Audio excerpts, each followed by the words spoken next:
गौ सेवा के अनेकों फायदे हैं मेरे भाई बहनों। गौ बचेगी तो प्रेम बचेगा, गौ बचेगी तो शर्म बचेगी, गौ बचेगी तो मेरे भाई बहनों दया बचेगी, संस्कृति बचेगी। 20 साल पहले जब देश में गौ माताएं थी, 30 साल पहले गौ माताएं थी, प्रेम कितना ज्यादा था। 20-30 साल पहले जितना प्रेम आपके गांव में था, घर में था, आज है क्या? कौन है? 20 साल पहले 4 भाई, उनकी पत्नियां एक चूल्हे की रोटी खाती थी, फिर भी बर्तन भांडे की आवाज रसोई घर से बाहर नहीं जाती थी। आज तो बेटे 2 हो तो मेरे भाई बहनों घर में 3 बार चूल्हे जलाने पड़ते हैं। बूढ़े माँ बाप को अपनी रोटी अलग बनानी पड़ती है, लाइटर का बटन अलग ही दबाना पड़ता है, या तो भूंगड़ी से फुकनारी मारनी पड़ती है। पहले मेरे भाई बहनों गांव में किसी परजात वाले के भी मेहमान आ जाते थे ना, तो पूरा गांव इकट्ठा हो जाता था कि भाई साहब भोजन नहीं तो कम छाछ राबड़ी नींबू पानी तो माँ का आटा सुबह पी जाओ, और लेते नहीं थे तो लोग नाराज होते थे। आज तो खुद के घर में मेहमान आते ही माताओं का माथा भारी हो जाता है, दादो कब जावर कब पतो पड़े। और कुछ माताएं तो मेहमानों के सामने ही झंडू बाम के सीधा मालिश शुरू कर देती। पहले गांव में बुआ आती थी, श्रावण भाद के महीने में एक सवा महीना रुकती थी, फिर भी भतीजे के माथे सलनी आती। और जब बुआ जाने को निकलती थी ना, तो भतीजा रोक देता था कि बुआ से रुक जाओ, यात्री का आगत करो, फूफा साढ़े तो मैं समझा दे। होता था कि नहीं भाई? या तो बुआएं भी बैठी और भतीजे भी बैठे हुए हैं। होता था कि नहीं? आज तो बुआ 12 बजे आती है और लगभग 3-4 बजे ही भतीजा कह देता है कि देख बुआ मैं तो जारू डाभी, थरी डायरेक्ट गाड़ी मिल जाए या कोई वाहन मिल जाए, आ रही तो ठीक है, नहीं तो मैं जाऊं। मतलब आने का समय बेचारी बुआ तय करके आती, जाने का समय भतीजा तय करता है। पुराने समय में दादाजी की बोतल भी चढ़ जाती थी ना, तो पूरा गांव इकट्ठा हो जाता था कि आज तो दादा की बोतल चढ़ गई, आज तो दादा को पूरा टैंकर लाके चढ़ा दो। मेरे भाई बहनों कोई सूंघने भी नहीं आता कि दादाजी तबीयत कैसी है। तो बोलो यही प्रेम बचा है आज? प्रेम ही नहीं रहा बिल्कुल भी। और जहां प्रेम नहीं वहां है क्या? वो व्यक्ति तो हृदय लेके नहीं मेरे भाई बहनों, पत्थर लेके घूम रहा है। भरे नहीं है भावों से बहती जिसमें रसधार नहीं, वो हृदय नहीं वो पत्थर है जिसमें अपनों का प्यार नहीं।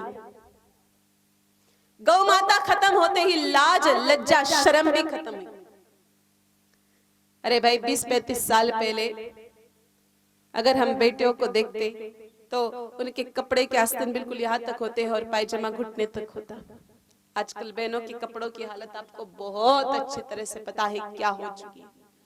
आस्तीन तो होते ही नहीं है और पायजामा बिल्कुल ऊपर तक होता है। कभी भी गरीब घर की बेटी देखना मेरे भाई बहनों, उसके हाथ के आस्तीन यहाँ तक होंगे और पैरों का पायजामा नीचे तक। और करोड़पतियों की बेटियों के कपड़े देखना, यूं लगता है कि पिछले 5 साल से कोटा में कपड़ों की दुकान बंद हो गई है।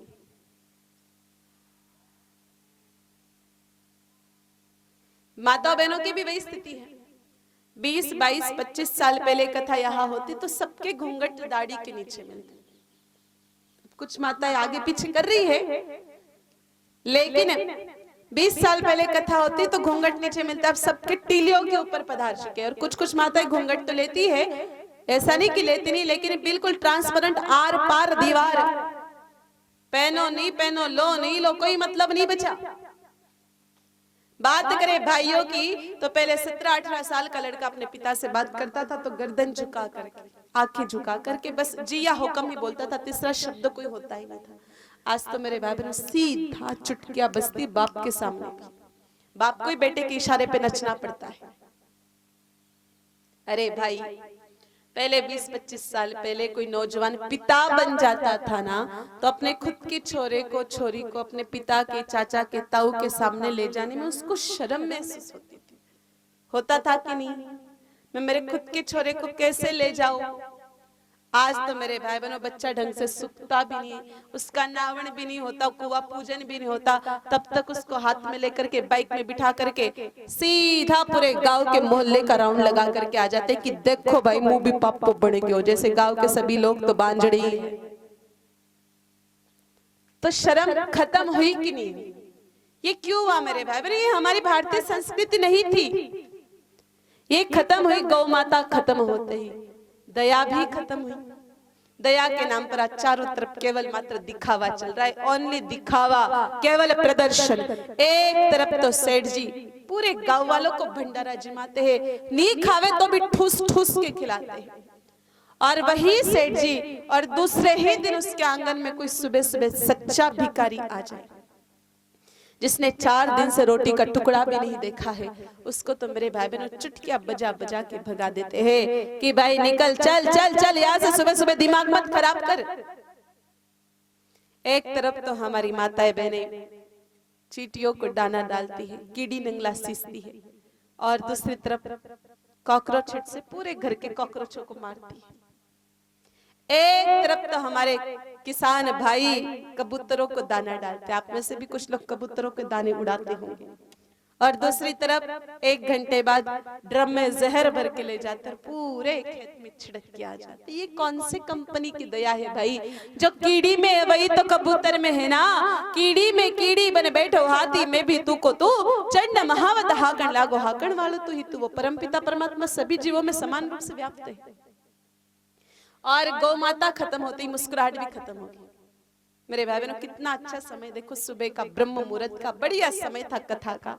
आपने कुछ भी काम नहीं किया है, कोई सुबह से आपके जीवन में ऐसी कोई घटना नहीं घटी है कि जिससे आपको दुखी रहना पड़े, लेकिन फिर भी यहाँ बैठे हुए आधे लोगों की स्थितियों को देख करके ऐसा लग रहा है मुझे कोई जैसे कोई मार पीट करके जबरदस्ती भर्ती कर रखा है, और अगला कोरोना का अटैक अपने गाँव में ही होने वाला है। अरे मेरे भाई बहनों, 84 लाख तरह के जीव है इस धरती पर, उड़ने वाले, तैरने वाले, रेंगने वाले, थलचर, जलचर, उभयचर, नभचर, लेकिन परमात्मा ने इंसान के अलावा किसी को भी मुस्कुराना नहीं सिखाया है। मनुष्य और जानवरों के बीच का यही वास्तविक भेद है। What is difference between animal and human? 84 lakh योनियों में परमात्मा ने केवल मनुष्य को मुस्कुराने की कला दी है।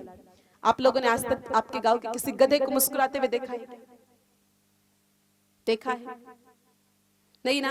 और बाई चांस कोई गधा मुस्कुराता हुआ मिल जाए तो समझना अगले जन्म में इंसान बनने की तैयारी करा, प्रैक्टिस शुरू हो गई है।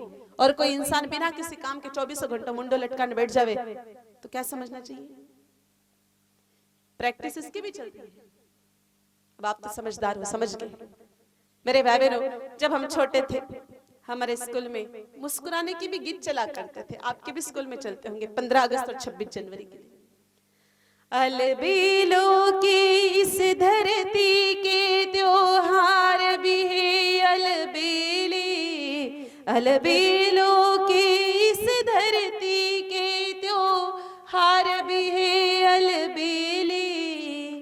कहीं दिवाली की जगमग और होली के कहीं मेले, और होली के कहीं मेले, जहाँ राग रंग और हंसी खुशी का चारों ओर है डेरा, वो भारत देश है मेरा, वो भारत देश है मेरा, वो भारत देश है मेरा, वो भारत देश है मेरा। तो पहले ऐसे उत्सव मनाए जाते थे।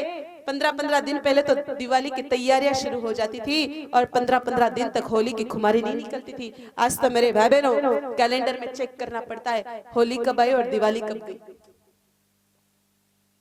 तो ये स्थिति बन गई। अरे भाई, मुस्कुराते कितने थे हमारे देश के लोग, कितने मुस्कुराया करते थे मेरे भाई बहनों। यहाँ तक कि मुस्कुराने को प्रभु श्री राम जी ने भक्ति में ही डाल दिया। माता शबरी को जब नवदा भक्ति का उपदेश दिया प्रभु श्री राम जी ने, तो अंत में क्या कहा? शबरी माता, आपका शरीर वृद्ध है, आपसे कुछ नहीं होगा, कुछ मत करो, आप तो केवल मुस्कुराते रहो, प्रसन्न रहो, एक दिन आप मुझे प्राप्त कर लोगे। प्रसन्न रहना भी भक्ति है मेरे भाई बहनों। प्रसन्नता से भी भगवान को, परमात्मा को प्राप्त कर सकते हैं। कितने प्रसन्न रहते थे, और प्रसन्न रहने वाले व्यक्तियों के आसपास रहने वाले लोग भी प्रसन्न रहते हैं। मेरे भाई बहन, आप कभी प्रयोग करके देखना, अगर आप बिना किसी कारण के हंसने लग जाओ, प्रसन्न हो जाओ, आपके बेटी दौड़ के आएगी, बेटा दौड़ के आएगा, पत्नी दौड़ के आएगी, पूछेगी वो आपसे, क्या हुआ, क्यों हंस रहे हो?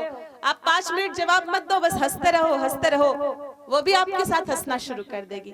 तो प्रसन्नता एक ऐसा विषय है मेरे भाई बहनों, व्यक्ति बिना किसी कारण के ही आपस में फैला सकता है। तो प्रसन्न रहना सीखो। ये प्रसन्न आएगी, प्रसन्नता होती थी गौ सेवा से। 2 जोड़ी ड्रेस में, चटनी रोटी में भी लोग मुस्कुराया करते थे, और आज 4 तरह की सब्जियां, बड़े बड़े बंगले, बड़ी बड़ी गाड़ियां, फिर भी प्रसन्नता नहीं रही। ये सीधा स्पष्ट करती है कि गौ हमारे जीवन में नहीं।